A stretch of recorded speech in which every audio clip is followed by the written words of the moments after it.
गुरु साक्षात् परम ब्रह्मा तस्मै श्री गुरवे नमः। श्री गुरुभ्यो नमः। नमो वेंकटेशाय। తిరుమల తిరుపతి దేవస్థానంలో హిందూ ధర్మ ప్రచార పరిషత్ వారి సంయుక్త ఆధ్వర్యంలో మనకు ఇప్పుడు మన ఉభయ ఖమ్మం జిల్లా తిరుమల తిరుపతి దేవస్థానంలో హిందూ ధర్మ ప్రచార పరిషత్ సంచాలకులుగా కార్యక్రమాన్ని నిర్వహిస్తున్నటువంటి శ్రీ కర్ణాటి కృష్ణారెడ్డి గారు రామకృష్ణారెడ్డి గారు మన ఉద్దేశం తెలియజేశారు.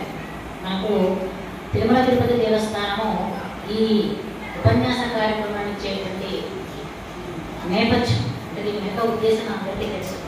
మన సంస్థ పేరే ధర్మ ప్రచార పరిషత్, అంటే ధర్మాన్ని ప్రచారం చేయడం. ఇక్కడ ధర్మము అంటే ఇది కేవలము హిందూ ధర్మమా హైందవ శక్తి అనుకుంటాం, కానీ ఇక్కడ హిందూ అనేటువంటిది మతం కాదు, ఇది ఒక ధర్మం అని తెలుసుకుంటే సమస్త ప్రాణికోటి కూడా ఏ ధర్మాన్ని అనువర్తించాలి, ఏ ధర్మంతో ప్రవర్తించాలో చెప్పేటువంటి ఒక సనాతనమైనటువంటి ధర్మమే మన హిందూ ధర్మం.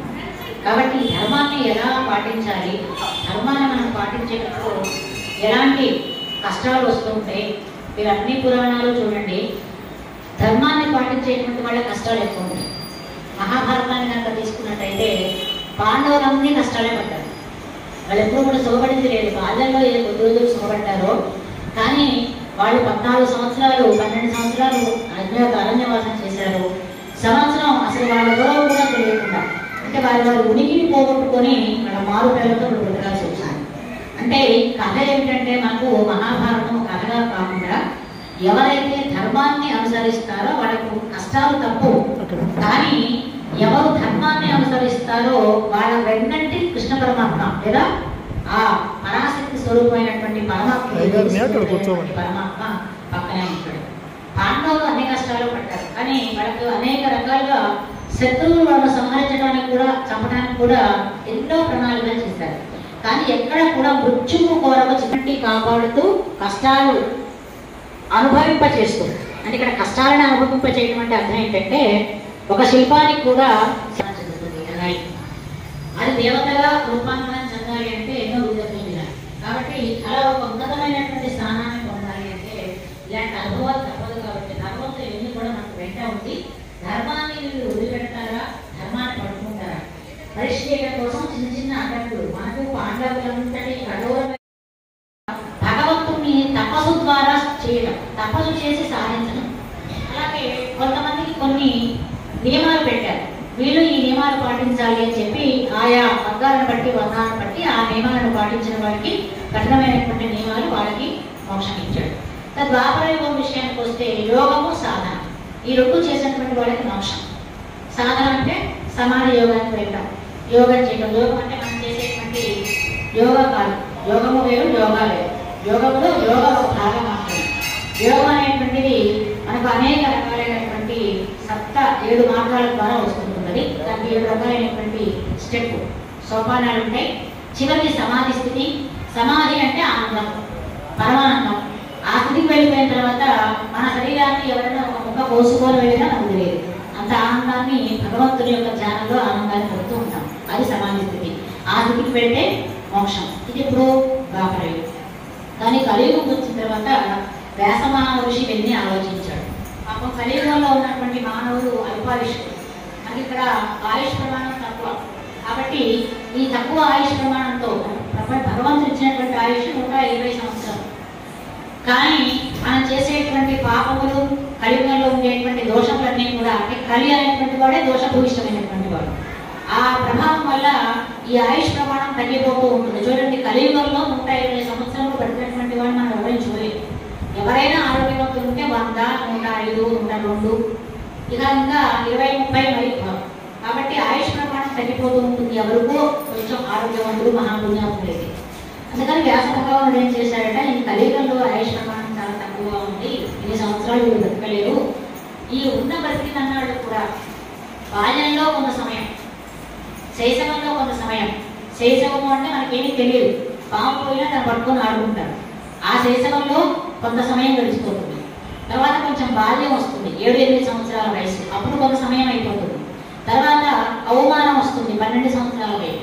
అప్పుడు ఆటలు పాటలు, అప్పుడు సమయం అయిపోతుంది. ఆ తర్వాత యవ్వనం వస్తుంది, పెళ్లిళ్ళు, తర్వాత సంతానము, బరువు, బాధ్యతలు, వాటిని పెంచడం, పోషించడం, వీళ్ళకు తల్లిదండ్రులు ముసలివాడు కావడం, వాటిని పోషించుకోవడం, ఇలా సమయం అంతా గడిచిపోతూ ఉంటుంది. ఇక మిగిలిన సమయం వృద్ధాప్యం. ఈ వృద్ధాప్యంలో ఓపిక ఉందో లేకుండా ఏదో కొద్దిగా భగవన్నామస్మరణలో కాలం గడపడానికి తక్కువ సమయం అనేటువంటిది కేటాయించాం. ఈ తక్కువ సమయాన్ని భగవన్నామం చేసి సరిపోతుందా? ఇంత తక్కువ సమయంలో భగవన్నామం చేస్తే మృత్యువు దరిదాపులకు వచ్చినప్పుడు భగవంతుని స్మరించుకోవడం వస్తుందా? ఆ జ్ఞాపకం వస్తుందా? మనకు ఆ గుర్తింపు వస్తుందా? ఆ శక్తి వస్తుందా? చెప్పలేదు. ఎందుకంటే మనం తక్కువ సమయంలో భగవంతుని స్మరించాం కాబట్టి ఎక్కువ శాతం, అంటే 3 వంతుల దగ్గర 80% మనం అంతా కూడా ఈ మోహ దేశాలకు, మోహపాశాలకు కట్టుబడి ఉన్నాం. కాబట్టి ఈ 20% భగవంతుని కనుక మనం స్మరించుకుంటే ఈ జ్ఞాపకం, అంటే భగవంతుని స్మరించాలనేటువంటి జ్ఞానం వృద్ధాప్యంలో, అంటే మన అవస్థలో, అవసాన కాలంలో సంక్రమిస్తున్నాం. చెప్పలేం కదా. కాబట్టి వ్యాస భగవానుడు ఆలోచించాడు ఒక విషయం. కలియుగ మానవులు ఇంత తక్కువ సమయంలో భగవంతుని చేరడం చాలా కష్టం. కాబట్టి కలియుగంలో వాళ్ళు తేలికగా కలిసేటువంటి మార్గం ఏంటి అంటే భగవద్నామ స్మరణం ఒకటే. కేశవ నామ స్మరణము, అంటే కేశవుడు అంటే కేవలము విష్ణుమూర్తిని అర్థం చేసుకోకూడదు. శివ కేశవులకు భేదం లేదు. శివుడే కేశవుడు, కేశవుడే శివుడు. కాబట్టి కేశవనామ స్మరణము అంటే శివనామ స్మరణం కూడా అని అర్థం చేసుకోవాలి. కాబట్టి ఈ శివకేశవులలో ఏ ఒక్కరిని కూడా ఇద్దరికి తేడా లేదు, ఇద్దరు ఒకటే అనేటువంటి భావంతో స్మరిస్తే చాలు. నారాయణ అంటే చాలు, శివ అంటే చాలు, సంస్థ పాపంలో పోతాయి. కాబట్టి కలియుగానికి అత్యద్భుతమైనటువంటి అవకాశం ఏంటంటే భగవన్నామస్మరణం. భగవన్నామస్మరణం చేయడానికి ఆడుతూ చేయొచ్చు, పాడుతూ చేయొచ్చు, బాల్యంలో చేయొచ్చు, యవ్వనంలో చేయొచ్చు, కౌమార వ్యవస్థలో చేయొచ్చు. గంటలు కూర్చొని పూజలు దీక్షలేమి అక్కర్లేదు. భగవన్నామం ఆడుతూ ప్రహ్లాదం చూశాను కదా మనం. వింటూ, తాగుతూ, ఆడుతూ ప్రతి విషయంలో కూడా భగవన్నామం చేస్తూ నారాయణ నారాయణ నారాయణ అని స్మరించాడు. అలా నిరంతరము కూడా ఆఖరికి లీలగా నవ్వినా సరే నారాయణ అంటూ నవ్వేవాడు. స్నేహితుడు పిలవాలి అంటే నారాయణ, వాడి పేరు ఏదైనా కావచ్చు, నారాయణని ముందు పెట్టి ఆ స్నేహితుడిని పిలిచేవాడు. ఇలా ప్రతి విషయంలో కూడా భగవన్నామ స్మరణాన్ని చేశాడు. కాబట్టి ప్రహ్లాదుడి చివరిలో ఈ స్తంభంలో హరి ఉన్నాడు అంటే హరి ఆ స్తంభంలో ఉండగలిగాడు. అంటే భగవంతుని ప్రహ్లాదుడి యొక్క భక్తి అలాంటిది. అంటే కేవలం ప్రహ్లాదుడు అంటేనే వచ్చాడా శ్రీ మహావిష్ణువు మనం అంటే రాడా అంటే మనం కూడా ఆ స్థాయికి చేరుకోవాలి. నిరంతరం కూడా భగవన్నామ స్మరణ చేస్తూ భగవంతుడు అన్నిటా ఉన్నాడు అనేటువంటి భావన మనం చేయగలిగినప్పుడు ఇక్కడ అన్నిటిలో కూడా భగవంతుడు ఉంటాడు. ఏమో నేను అంటే ఉంటాడో లేడో, భగవంతుడు ప్రహ్లాదుడు కాబట్టి ఉన్నాడు, నేనంటే ఉంటాడో ఉండడో అని అనుమానం నాకు వస్తే భగవంతుడు ఉండడు. కాబట్టి నమ్మకము, విశ్వాసం ఈ రెండు కనుక భగవంతుని విషయంలో మనం చూపిస్తే మనం అనుకున్న చోట భగవంతుడు ఉంటాడు, మనల్ని అజ్ఞాతంగా రక్షిస్తూనే ఉంటాడు. కాబట్టి వ్యాస భగవానుడు ఏం చేశారట, ఈ భగవన్నామస్మరణాన్ని ఎలా చేయాలి కలియుగ మానవుడు అంటే అష్టాదశ పురాణాలు ఇచ్చాడు. 18 పురాణాలు రాశాడు. 18 పురాణాల్లో ముందుగా పద్మ పురాణాన్ని రాశాడట. పద్మ పురాణం అయిపోయిన తర్వాత 16 పురాణాలు రాశాడు. 16 కానీ 17 అయినాయి అక్కడికి. 17 పురాణాలు రాసిన తర్వాత నారద మహామునికి ఏదో అసంతృప్తి కలిగింది, బాధ కలిగింది. వ్యాస మహర్షి ఏమిటి బాధ అర్థం కాకుండా ఆలోచిస్తూ ఉంటే రోజు నారద మహాముని వచ్చి ఏంటయ్యా విచారంగా ఉన్నావు, నీ విచారానికి కారణం ఏంటి అంటే ఏమిటో నాకు తెలియట్లేదు. 17 పురాణాలు రాసినప్పటికీ మహాభారతాన్ని రాశాను, బ్రహ్మసూత్రాలు రాశాను, వేదాలని అందరికంటే ముందు వేదాలని 4 భాగాలుగా విభజించాను, అయినా నాకు ఇంకా అసంతృప్తిగా ఉంది అంటే అప్పుడు నారదుడు చెప్పాడట 4 శ్లోకాలలో మహాభాగవతాన్ని చెప్పి దీన్ని చతుశ్లోకి భాగవతం అంటారు. అంటే 4 శ్లోకాలుగా చెప్పాను. ఇందులో భాగవతం యొక్క సారం మొత్తం కూడా ఉంది. దీన్ని నువ్వు కథగా రాయి. భగవంతుని కథలు ఎప్పుడు రాయలేదు నువ్వు, అన్ని పురాణాలు రాశావు కానీ భాగవతోత్తముని కథలు రాయలేదు. భగవంతుని యొక్క లీలలు ఎక్కడా కూడా నువ్వు సంపూర్ణంగా పేర్కొనలేదు. కాబట్టి నీకు అసంతృప్తి. అంటే దీన్ని బట్టి మనకి ఏమర్థమవుతుంది, వ్యాస భగవానుడు అంతటి వాడికి కూడా భగవంతుని యొక్క లీలలు కీర్తించకపోవడం వల్ల అసంతృప్తి కలిగింది. మరి మనమే మనం ఏం చేస్తున్నాం? కాబట్టి మన జీవితంలో అసంతృప్తి అనేటువంటిది అలాగే ఉంటుంది. కాబట్టి ఆయన ఏం చేశాడు, 18వ పురాణంగా మహాభాగవతాన్ని చెప్పాడు నారద మహాముని. దాంతో 4 శ్లోకాల భాగవతాన్ని స్వీకరించి వ్యాస మహాముని 18వ పురాణంగా మహాభాగవతాన్ని అందించాడు.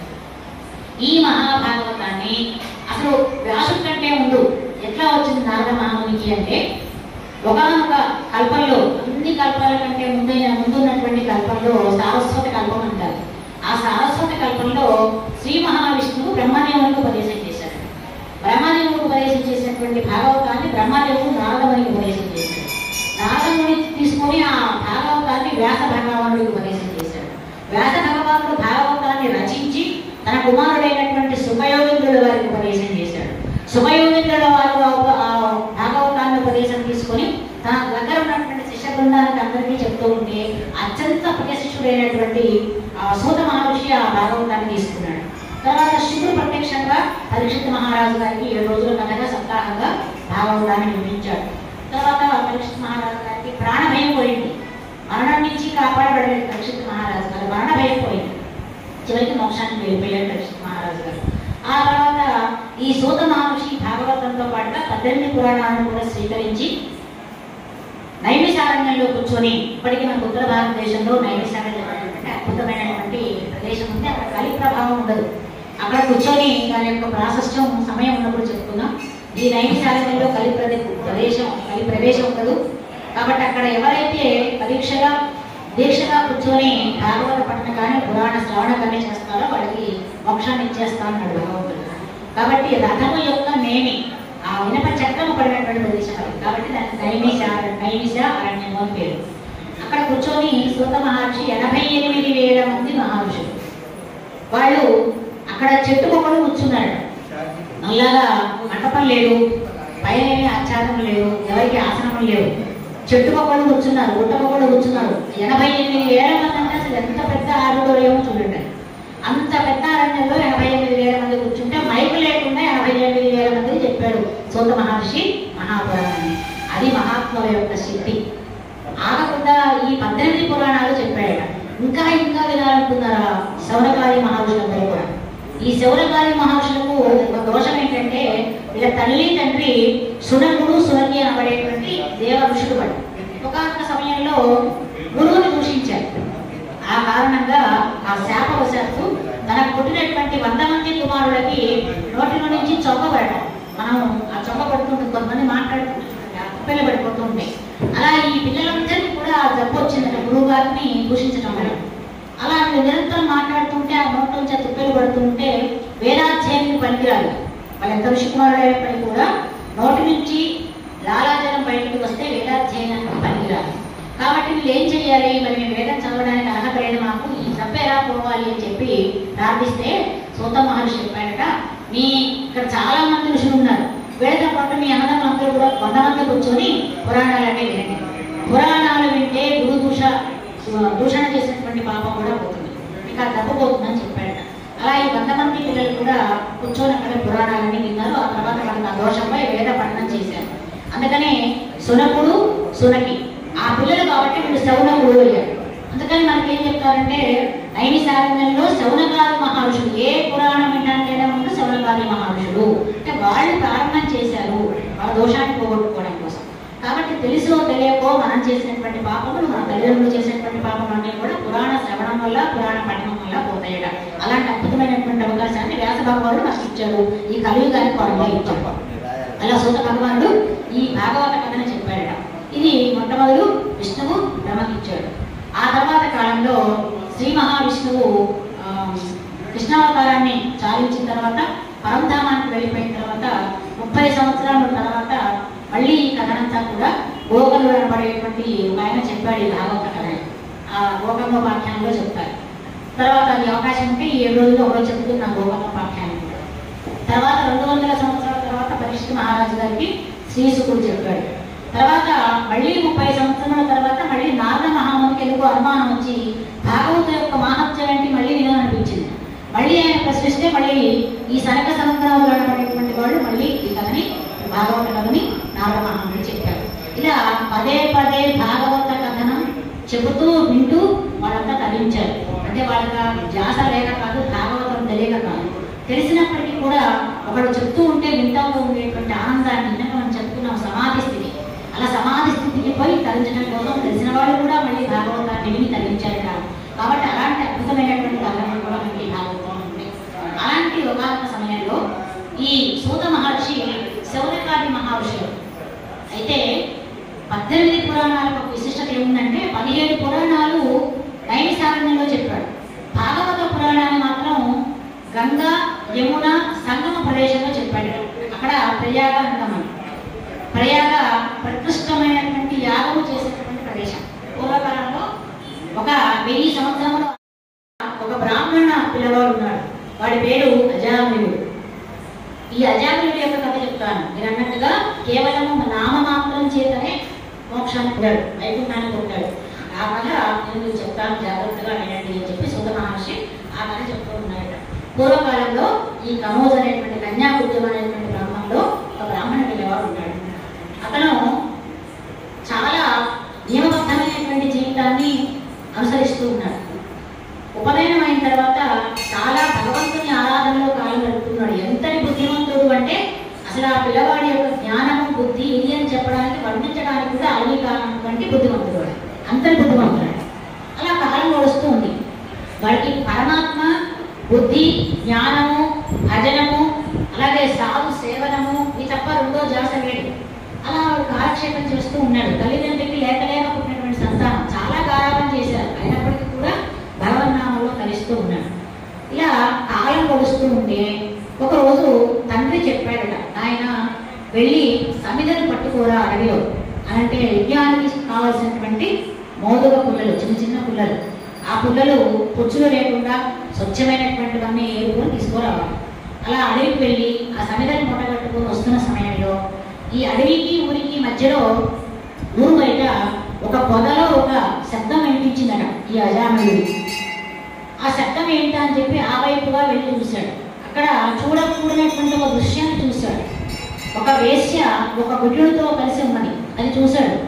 అది చూసి ఆ వికారాన్ని మనసులో పెట్టుకున్నాడు. అప్పటి నుంచి నా మనసంతా కూడా చెల్లించింది. భక్తి మీద జాస వెళ్ళిపోయింది. మానవ వికారాలు అలాగే సంసారమైనటువంటి వికారాల మీద మనసు పోయింది. తిరిగి ఇంటికి వచ్చాడు. తండ్రికి సమిధం ఇచ్చాడు. తండ్రితో పాటు పూజలో పాల్గొన్నాడు. అయినప్పటికీ కూడా ఆ వేసే గుర్తొస్తుంది, ఆమె చేసినటువంటి ఆ దుశ్చేష్టలన్నీ కూడా గుర్తొస్తున్నాయి. మనసు పదే పదే అటు వెళ్ళిపోతుంది. మనసును నిగ్రహించుకోలేకపోయాడు. కాబట్టి ఇక్కడ చూడండి, యుక్త వయసు వచ్చిన తర్వాత పిల్లలు ఏం చేస్తున్నారో గమనించాలి. అజామిలోపాఖ్యానం అంటే కేవలం మనం పురాణం చెప్పుకొని వెళ్ళిపోవడం కాకుండా యుక్త వయసుకు వచ్చినటువంటి మన పిల్లలు ఏం చేస్తున్నారు, వాళ్ళ చూడకూడనటువంటి దృశ్యాలు శిల్పంలో చూస్తూ ఉంటారు. వాళ్ళ చిన్నారి మనసు కకారికలమైపోతుంది. దానివల్ల వాళ్ళ దుర్వ్యసనాలకి వచ్చిన అదే చిత్తభ్రమగా ఉన్నాడు. ఇలా కాలం గడుస్తున్న కొద్దీ అజామిలుడికి ఏమనిపించిందట, ఆ వయస్సుని నేనెందుకు వెళ్ళకూడదు తన దగ్గరికి అనేటువంటి ఆలోచన వచ్చి ఇంట్లో ఉన్నటువంటి సంపదంతా తీసుకొని తన దగ్గరికి వెళ్ళి అదే మాట అడిగాడు. ఆమె ఒప్పుకున్నది, ఆమె వృత్తి అదే కాబట్టి ఒప్పుకున్నది. అలా ఆ రోజు నుంచి తన దైనందికమైనటువంటి నిత్య సంధ్యావంతరం మర్చిపోయాడు, నిత్యాగ్నహోత్రం మర్చిపోయాడు, తన బ్రాహ్మణమైనటువంటి విషయం మర్చిపోయాడు. వేశ్యాలు రేపై జీవితాన్ని అంతా గడుపుతూ చెయ్యరా అన్నటువంటి పనులు చేస్తున్నాడు. మద్యానికి బానిస అయ్యాడు. ఆమె అలా కోరుకుంది, నువ్వు నాతో ఉన్నారంటే మద్యం సేవించాలి, మాంసం సేవించాలి, ఇంకా చాలా భయంకరమైనటువంటి విషయాలు. అవన్నీ ఇక్కడ మనకు అనవసరం కాబట్టి మనం అవన్నీ విపులంగా చెప్పుకోవట్లేదు, మనం అర్థం చేసుకుంటాం కాబట్టి. అవన్నీ చేస్తేనే నువ్వు నాతో ఉన్నదిస్తాను. సరే అన్నిటికీ ఒప్పుకున్నాడు తన కోసం. తనతో అలా కుల ప్రశ్నత్వాన్ని పొందాడు. మద్యం సేవించాడు, మాంసం సేవించాడు, రాత్రి పగళ్ళు దాంట్లోనే జీవితం అయిపోయింది, సంసారం వదిలేశాడు. ఈ పిల్లవాడి పరిస్థితి తెలిసినటువంటి తల్లిదండ్రి పెళ్లి చేస్తే మారుతాడేమో అని చాలా మంది ఆలోచిస్తారు. తప్పుదారి పట్టినటువంటి కుమారుడిని దారి పెట్టడానికి భార్య వస్తే దారిన పెడుతుందని ఆలోచిస్తాం. తల్లిదండ్రిగా మనం పెట్టలేనటువంటి బాధ్యత, మనం స్వీకరించలేనటువంటి బాధ్యత ఎక్కడి నుంచో వచ్చినటువంటి పిల్ల ఎలా తీసుకుంటుంది అని ఆలోచించలేకపోతారు. చివరికి దాని వంతు వస్తారు, వాడి వంతు వస్తారు, రెండు పోతాయి. అట్లాగే వీళ్ళు కూడా ఆలోచించారు, భార్య వస్తే మార్చుకుంటుందని. పాపం ఒక చక్కని అమ్మాయిని తీసుకొచ్చి వివాహం చేశాడు. దాన్ని పట్టించుకోలేదు. ఆ భార్యను కూడా పట్టించుకోకుండా ఇల్లు వదిలిపెట్టి వెళ్ళిపోయాడు. ఇలా కాలం గడుస్తుంది. చివరికి ఆ వేస్తే ద్వారా ఒక 10 మంది సంతానాన్ని పొందారు. 10 మంది పిల్లలు పుట్టారు. 10 మంది పిల్లల్లో చిన్న పిల్లవాడి పేరు నారాయణుడు. వాడి పేరు ముందుగా నారాయణుడు పెట్టుకున్నాడు. అది ఎందుకు పెట్టాడో ఆయన కూడా తెలియదు. నారాయణ అనేటువంటి పేరు ఎందుకు పెట్టాలి, ఎందుకు పెట్టామో తెలియదు. ఆ రోజుల్లో పేర్లు అవే ఉండేవి కదా, 2 అక్షరాల 3 అక్షరాల పేర్లు ఉండేవి కాదు పాపం. అందుకని ఆ రోజుల్లో పేర్లు అంటే ఇంచుమించు భగవంతుని పేరు ఉండేవి. అట్లా వాడి పేరు, చిన్నవాడి పేరు నారాయణ అని పెట్టుకున్నారు. ఆ నారాయణుడు చిన్నవాడు అంటే ఎవరికైనా తల్లికి తండ్రికి చాలా ప్రేమ, ఇద్దరికి కూడా భార్యాభర్తలు ఇద్దరికి కూడా ఆ పిల్లవాడి అంటే చాలా ప్రీతి. అలా వాడిని ప్రేమగా పెంచుతూ వాడి ఆటలు పాటలు చూస్తూ వాడిని నిద్రపించుకొని తిరుగుతూ కాలం గడుస్తుంది. ఇలా ఈ 10 మంది పిల్లలు పుట్టి ఈ పిల్లవాడు కొద్దిగా పెరిగి ఆడుకునే వయసు వచ్చేసరికి 80 సంవత్సరాలు వచ్చినాయి అజామిళుడు. 80 ఏళ్ళు రాగానే అతనిలో వృద్ధాప్య ఛాయలు మొదలయ్యాయి.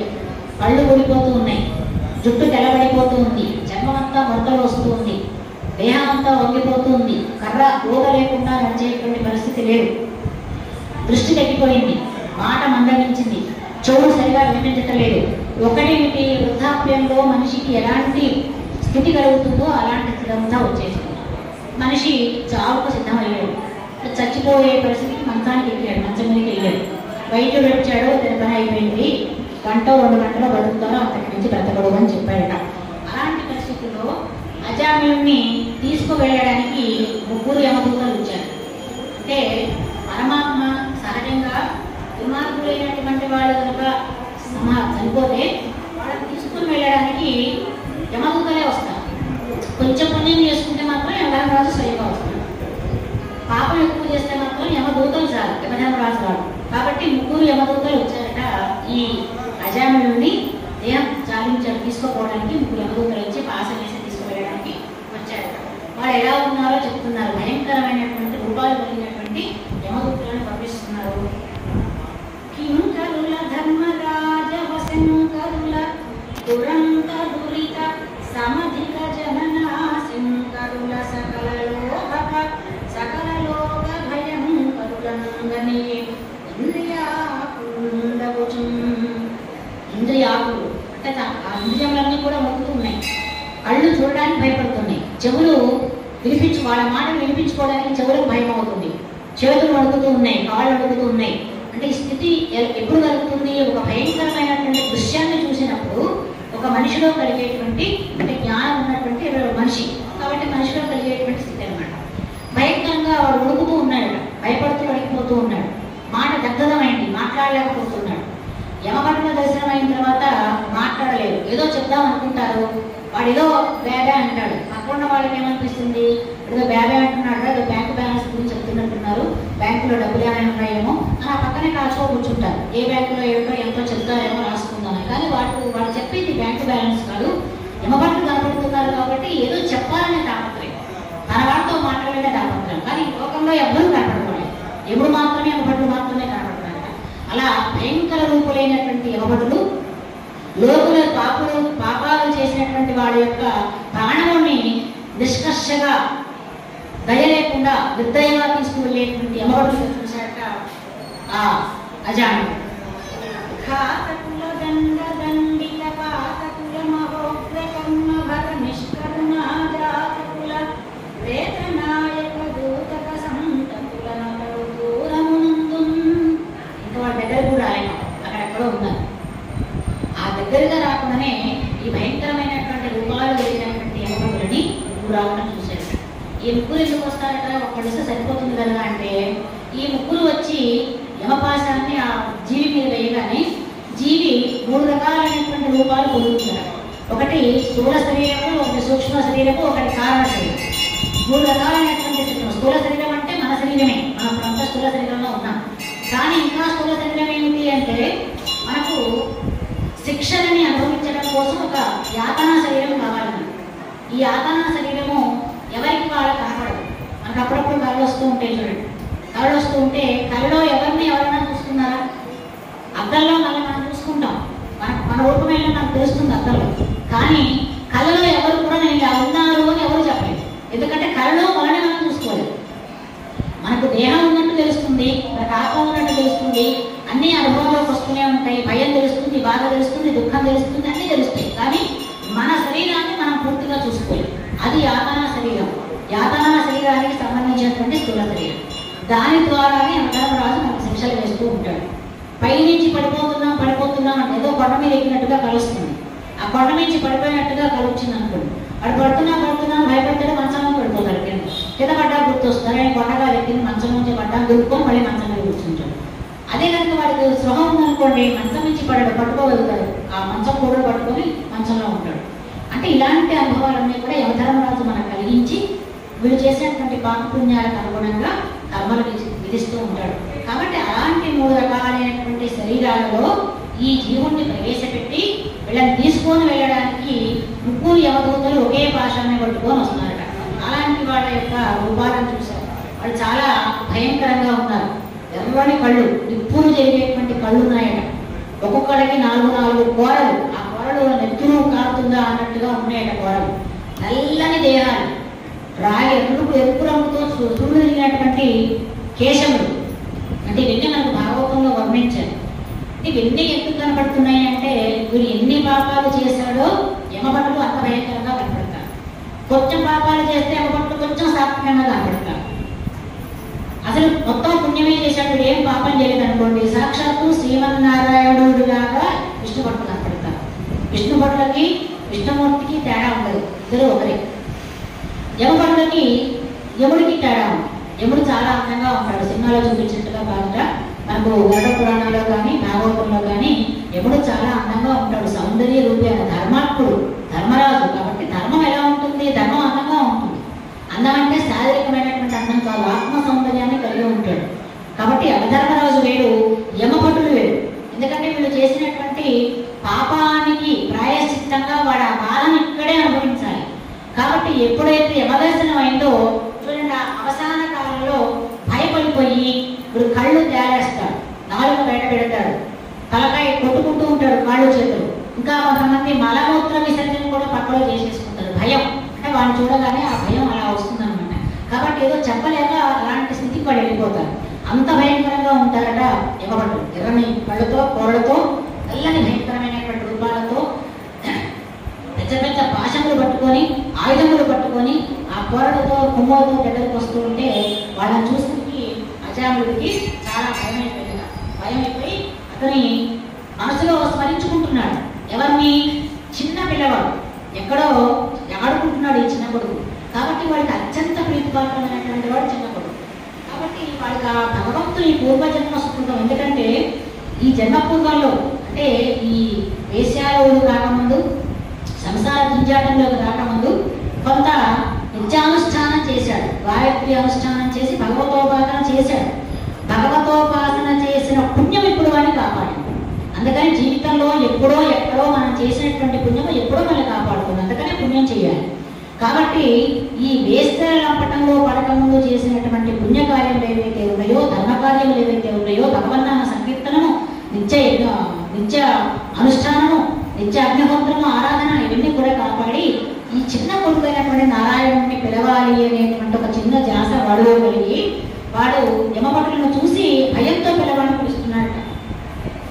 దూరమున నాడు బాలుడు కోరన తన చిత్త సీము పొడగట్టిన ఓ నారాయణ నారాయణ నారాయణ ఎనుచు ఆత్మనందనుడివెను. వాడెక్కడో ఆడుకుంటున్నాడు. అక్కడున్న పిల్లవాడికి వినపడాలి కదా, చిన్నగా పిలిస్తే వాడికి వినపడదేమో అనుకొని కొంచెం పెద్దగా పిలవాలి అనుకుంటున్నాడు. కానీ వాడికి మాట పెడగలేదు. కానీ వాడి హృదయాంతరాల నుంచి ఆ ధ్యాస మాత్రం వచ్చింది. అట్లా ఎక్కడో ఆడుకునేటువంటి పిల్లగాడిని పిలిచి దగ్గరికి పిలిచి వాడిని ముద్దాడాలి, వాడికి ఏదో చెప్పాలి అనేటువంటి తాపత్రయంతో ఓ నారాయణ నారాయణ నారాయణ అని 3 సార్లు అన్నాడు. అలా ఎప్పుడైతే 3 సార్లు అన్నారు, యమభటులు వస్తూ ఉన్నారు. ఇంకా వాడి దగ్గరికి రాలేదు. అంత దూరంగా చూసి యమభటులను చూసి నారాయణ నామస్మరణ చేశాడు. వెంటనే మరణపు వేళ అర్థంజమర్థము సంస్మరణంబు సేయ తత్పరిసరవర్తులాత్మ పరిపాలకుల నామమున అలగించి నిష్ఠుర గతినే కుదించి కొడసూపి అదల్చిరి కాసు కాలుదాసులను కరతల భాషులను వికట కల్పిత వేషుల దీర్ఘరోషులను. ఎప్పుడైతే నారాయణ అని పిలిచారో ఇక్కడ కాలము చెల్లిన వాడి కోసము మాత్రమే మొదట్లు వస్తారు. కానీ ఈ చుట్టూ ఎప్పుడు కూడా నారాయణ భక్తులు తిరుగుతూ ఉంటారు. శ్రీ మహావిష్ణువు యొక్క అనుచరుడు శ్రీ మహావిష్ణు రూపాన్ని ధరించి, అది సారూప్య మోక్షం అంటారు. ఆయన వైకుంఠంలో ఉండాలి అంటే ఆయన రూపంలోనే ఉండాలి. మణిద్వీపానికి వెళ్ళాలి వెళ్ళాలి అంటే అమ్మవారు స్త్రీ రూపంలోనే వెళ్ళాలంటే మణిద్వీపానికి వెళ్ళాలంటే పురుష రూపంలో వెళ్ళడానికి వీల్లేదు. కాబట్టి దేవి భాగవతంలో కూడా ఏం చెప్తారంటే ఒకసారి త్రిమూర్తులు కూడా నాగమామంతో సహా అమ్మవారి మణిద్వీపానికి వెళ్ళాల్సి వస్తే స్త్రీ రూపాన్ని ధరించి వెళ్ళారట. కాబట్టి ఒక్కొక్క లోకంలో ఒక్కొక్క ఆచారం ఉంటుంది, నియమం ఉంటుంది. వైకుంఠంలో శ్రీ మహావిష్ణువు దగ్గర ఉండాలి అంటే ఆయన రూపాన్ని ధరించి ఉండాలి. కాబట్టి శంఖము చక్రము అదే నీలమేఘ శరీరము ఆ త్రికోణరకములు అక్షం అలాగే ఇతనే నారాయణుడు అనిపించినట్టుగా ఉంటారు. కానీ వాళ్ళు నారాయణుడు కాదు, నా విష్ణుభటుడు. వాళ్ళు ఎప్పుడూ తిరుగుతూనే ఉంటారు. వాళ్ళు చేసే పని ఏంటి? ఎవరైనా మరణించేటప్పుడు అవసాన కాలంలో భగవన్నామస్మరణ చేస్తే వాళ్ళని తీసుకురమ్మని శ్రీ మహావిష్ణువు ఆయన పంపించాడు. కాబట్టి వాళ్ళు ఎప్పుడూ తిరుగుతూ ఉంటారు. ఎవరు భగవన్నామస్మరణ చేస్తూ మరణిస్తారు, ఎవరెవరు భగవన్నామస్మరణ చేస్తూ ఉంటారో వాళ్ళు కనిపెడుతూ ఉంటారు. ఎప్పుడైతే అజామిళుడు నారాయణ అనేటువంటి మాటని వినిపించాడో మాట్లాడాడో వెంటనే వాళ్ళు పరిగెత్తుకుంటూ వచ్చారు. అక్కడే ఉన్నటువంటి వాళ్ళకి వినిపించింది. మరి వినిపించాలంటే ఎక్కువ విష్ణులోకం నుంచి లేదు కదా, విష్ణులోకంలో ఉంటే నిజంగా ఆలస్యం అవుతుంది. వాళ్ళు అక్కడే ఉన్నారు, తిరుగుతూ ఉన్నారు. వింటూ వెంటనే వీళ్ళకి నారాయణ నామం వినిపించింది. వినిపించమని అక్కడ మరణపు వేళ ఎవరైతే మరణిస్తారో ఆ వేళ ఎవరైతే ధనుజమర్థము సంస్మరణం, ధనుజమర్థముడు రాక్షసులను సంహరించినటువంటి వారి యొక్క శ్రీమన్నారాయణ యొక్క సంస్మరణ ఎవరైతే ఆయన నామాన్ని స్మరిస్తారో అలాంటి వాళ్ళను తీసుకొని వెళ్ళడం కోసం, వాళ్ళు రక్షించడం కోసం అక్కడే ఉండి వెంటనే వస్తారట. అలా వెంటనే వచ్చారట విష్ణు భటులు ఈ అజామిళుడి దగ్గర. వచ్చి ఏం చేశారట? అదలించారట. అదలించి కాళుదాసులను, కాలు అంటే కాలుడు అంటే యమధర్మరాజు, యమధర్మరాజు గారి యొక్క దాసుడు భటులైనటువంటి ఆ యమభటులని అదలించారు. చాలా చాలా పోండి, ఈ జీవి మీ జీవి కాదు, మా వాడు, ఇప్పుడు మా పార్టీ ఇక్కడ రావడానికి వీలేదు, మీ యమలోకానికి మేము అనుమతించాం, వెళ్ళిపోండి అని చెప్పి వాళ్ళని కోపడ్డారు. కోపడగానే వాళ్ళు ఏమన్నారట? అసలు మీరెవరు, మీరు ఇక్కడికి ఎందుకు వచ్చారు? మా యమధర్మరాజు గారు చిత్రగుప్తుడు గారి దగ్గర చిట్టి తీసి ఆ చిట్టాలో వీరు కొత్త అయిపోయింది వాళ్ళతో మేము తీసుకురమ్మని చెప్పి ఆజ్ఞాపిస్తే మేము కాలభాషను తీసుకొని వచ్చాము. కాబట్టి మీరు నీ ప్రాణాన్ని మేము తీసుకొని వెళ్ళాలి, ఈ జీవుడిని మేము తీసుకొని వెళ్ళాలి. ఈ జీవి మా జీవి, వాళ్ళ నుంచి యమలోకాన్ని తీసుకెళ్ళి సంవత్సర కాలం దాకా వీడికి అనేక రకాలైనటువంటి అనుభవాలను ఇస్తూ సంవత్సరం తర్వాత మేము నరకలోకానికి ప్రవేశపెడితే వీడు నరకయాత్రలో పడాలి. వీడి పాపాలు అలా ఉన్నాయి. కాబట్టి మేము వచ్చాం. మీరెవరు, ఎందుకు వద్దంటున్నారు, మమ్మల్ని ఎందుకు అడ్డుకుంటున్నారు, మమ్మల్ని ఎందుకు భయపెడుతున్నారు అని చెప్పి యమభటులు అడిగారు. అడిగితే అప్పుడు ఆ యమభటులు చెప్పారు, విష్ణుభటులు చెప్పారు, అయ్యా విష్ణులోకానికి మేమంతా కూడా రక్షణగా ఉంటాం. మేము ఈ లోకంలో ఎప్పుడూ తిరుగుతూ ఉంటాం. మా అలాంటి వాళ్ళంటే మేము ఒక్కడే కాదు, మా అలాంటి విష్ణుభటులు చాలా మంది ఉన్నారు. వీళ్ళు సమస్త లోకంలో తిరుగుతూ మరణావస్థలో ఎవరైతే భగవన్నామస్మరణాన్ని నవ్వుతూ కానీ, చిరాకుగా కానీ, హేళనగా కానీ, ఆడుతూ కానీ, పిల్లల్ని పిలవటానికి కానీ ఏ రూపంగా పిలిచినా మేము వాళ్ళని రక్షించి తీసుకొని వెళ్తాం. కాబట్టి ఇప్పుడు ఈ అజామిళుడు నారాయణ అనేటువంటి నామాన్ని ఉచ్చరించాడు. కాబట్టి మేము రక్షిస్తాం, వీటికి మరణం సమయం రాలేదు, నువ్వు రక్షించడానికి వచ్చాము అని చెప్పన్నారు. అంటే అప్పుడు ఆ యమదూతలు అన్నారు, లేదు లేదు నాయన, మీరు చాలా పాపాలు చేశారు, కాబట్టి ఇన్ని పాపాలు చేసేటువంటి వాడిని మేము స్వర్గానికి ఎలా పంపిస్తాం? మా యమధర్మరాజు గారు కనుక చూస్తే ఒప్పుకోడు, మాకు శిక్షలు వేస్తాడు. కాబట్టి ఆయన గారి యొక్క అగ్నిని పాలించడమే మా ధర్మం, కాబట్టి మేము తీసుకెళ్తామన్నాడట. అప్పుడు ఈ విష్ణు భటులకి యమభటులకి చాలా వివాదం జరిగింది. వాళ్ళు ప్రశ్నించడం, వీళ్ళు సమాధానాలు చెప్పడం, వాళ్ళు అడగడం, వీళ్ళు చెప్పడం చాలా జరిగింది. అదంతా చెప్పుకుంటే మనకు ఒక 4-5 రోజుల చరిత్ర. అయితే వీళ్ళు మామూలుగా కొన్ని క్లుప్తంగా వీళ్ళు అడిగారట, అసలు ప్రపంచంలో మానవులందరికీ మీరు శిక్షలు వేస్తారా? పాపాత్ములైనటువంటి వాళ్ళు ఎవరు పాపాత్ములు, ఎవరు పుణ్యాత్ములు ఎలా నిర్ణయిస్తారు? ఏది ధర్మం, ఏది అధర్మం అనేటువంటి మీరు ఎలా నిర్ణయిస్తారు? మీకు ఏమైనా తెలిస్తే మాకు చెప్పండి అని నిలదీస్తారు. నిలదీస్తే అప్పుడు విష్ణు యమభటులు చెప్తున్నారట, వేద ప్రణిహితమేయను మోదంబుగ ధర్మమయ్యమును. వేదము ఏది చెయ్యమని చెప్పిందో అది ధర్మం. ఇక్కడ యమభటులు అనగానే మనం భయంకరకారులు అని తెలుసుకున్నాం, కానీ వాళ్ళు కూడా కొత్త గొప్ప జ్ఞానాన్ని పొందిన వాళ్ళే. కాకపోతే జీవుల యొక్క పాప పుణ్యాల అంచనాన్ని బట్టి వాళ్ళు అలా కనిపిస్తారు తప్ప వాళ్ళు మరీ అజ్ఞానంతో కూడినటువంటి వాళ్ళు కాదు, వాళ్ళు కూడా జ్ఞానంతో కూడిన వాళ్ళు. కాబట్టి వాళ్ళు ఏం చెప్పారట, అయ్యా ధర్మము అనేటువంటిది ఒకటి ఉంది, ఎవరైతే ధర్మాన్ని ఆచరిస్తారో వాళ్ళని మేము వాళ్ళ జోలికి మేము రాం, వాళ్ళని ముట్టుకోం. వాళ్ళు ధర్మాత్ములై భగవంతుని చేరతారు. మరి ఏది ధర్మం అనే ప్రశ్న వస్తే వేదము ఏది చెప్పిందో అది ధర్మం. వేదం చెయ్యండి